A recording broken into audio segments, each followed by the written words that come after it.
بسم اللہ الرحمن الرحیم۔ السلام علیکم۔ حضرت لقمان حکیم کی مدح و ثنا اور ان کی بعض نصیحتوں کا تذکرہ قرآن مجید میں بڑی عظمت و شان کے ساتھ بیان کیا گیا ہے، اور انہی کے نام پر قرآن مجید کی ایک سورہ کا نام سورہ لقمان رکھا گیا۔ محمد بن اسحاق صاحب مغازی نے ان کا نسب نامہ اس طرح بیان کیا ہے: لقمان بن باعور بن باحور بن تارخ۔ یہ تارخ وہی ہیں جو حضرت ابراہیم خلیل اللہ علیہ السلام کے والد ہیں، اور مورخین نے فرمایا کہ آپ حضرت ایوب علیہ السلام کے بھانجے تھے، اور بعض کا قول ہے کہ آپ حضرت ایوب علیہ السلام کے خالہ زاد بھائی تھے۔ حضرت لقمان حکیم نے 1000 برس کی عمر پائی، یہاں تک کہ حضرت داؤد علیہ السلام کی صحبت میں رہ کر ان سے علم سیکھا، اور حضرت داؤد علیہ السلام کی بعثت سے پہلے آپ بنی اسرائیل کے مفتی تھے، مگر جب حضرت داؤد علیہ السلام منصب نبوت پر فائز ہو گئے تو آپ نے فتویٰ دینا ترک کر دیا، اور بعض کتابوں میں لکھا ہے کہ حضرت لقمان نے فرمایا کہ میں نے 4000 نبیوں کی خدمت میں حاضری دی ہے، اور ان پیغمبروں کے مقدس کلاموں میں سے 8 باتوں کو میں نے چن کر یاد کر لیا ہے۔ نمبر 1، جب تم نماز پڑھو تو اپنے دل کی حفاظت کرو۔ نمبر 2، جب تم کھانا کھاؤ تو اپنے حلق کی حفاظت کرو۔ نمبر 3، جب تم کسی غیر کے مکان میں رہو تو اپنی آنکھوں کی حفاظت کرو۔ نمبر 4، جب تم لوگوں کی مجلس میں رہو تو اپنی زبان کی حفاظت رکھو۔ نمبر 5، اللہ تعالیٰ کو ہمیشہ یاد رکھو۔ نمبر 6، اپنی موت کو ہمیشہ یاد کرتے رہا کرو۔ نمبر 7، اپنے احسانوں کو بھلا دو۔ نمبر 8، دوسروں کے ظلم کو فراموش کر دو۔ حضرت اکرمہ اور امام شافعی کے سوا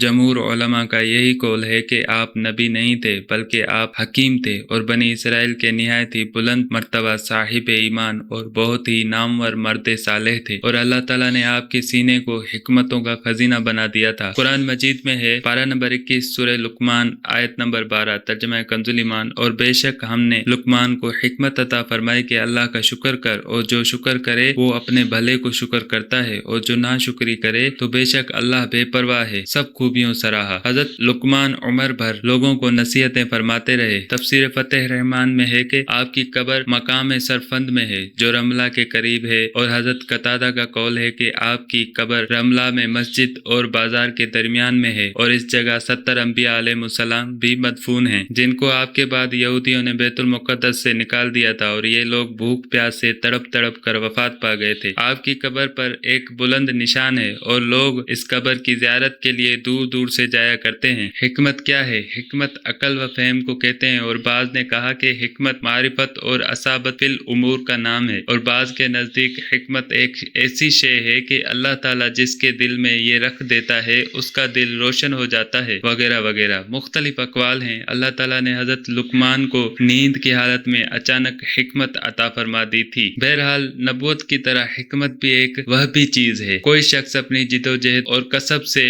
حکمت حاصل نہیں کر سکتا، جس طرح کہ بغیر خدا کے عطا کیے کوئی شخص اپنی کوششوں سے نبوت نہیں پا سکتا۔ یہ اور بات ہے کہ نبوت کا درجہ حکمت کے مرتبے سے بہت اعلیٰ اور بلند تر ہے۔ حضرت لقمان نے اپنے فرزند کو، جن کا نام انعم تھا، چند نصیحتیں فرمائی ہیں جن کا ذکر قرآن مجید کی سورہ لقمان میں ہے۔ اس کے علاوہ اور بھی بہت سی دوسری نصیحتیں آپ نے فرمائی ہیں جو تفاسیر کی کتابوں میں مذکور ہیں۔ مشہور ہے کہ آپ درزی کا پیشہ کرتے تھے، اور بعض نے کہا کہ آپ بکریاں چراتے تھے۔ چنانچہ ایک مرتبہ آپ حکمت کی باتیں کر رہے تھے تو کسی نے کہا کہ کیا تم فلاں چرواہے نہیں ہو؟ تو آپ نے فرمایا کہ کیوں نہیں، میں یقیناً وہی چرواہا ہوں۔ تو اس نے کہا کہ آپ حکمت کے اس مرتبے پر کس طرح فائز ہو گئے؟ تو آپ نے فرمایا کہ باتوں میں سچائی اور امانتوں کی ادائیگی اور بیکار باتوں سے پرہیز کرنے کی وجہ سے۔ واللہ تعالی عالم۔ السلام علیکم۔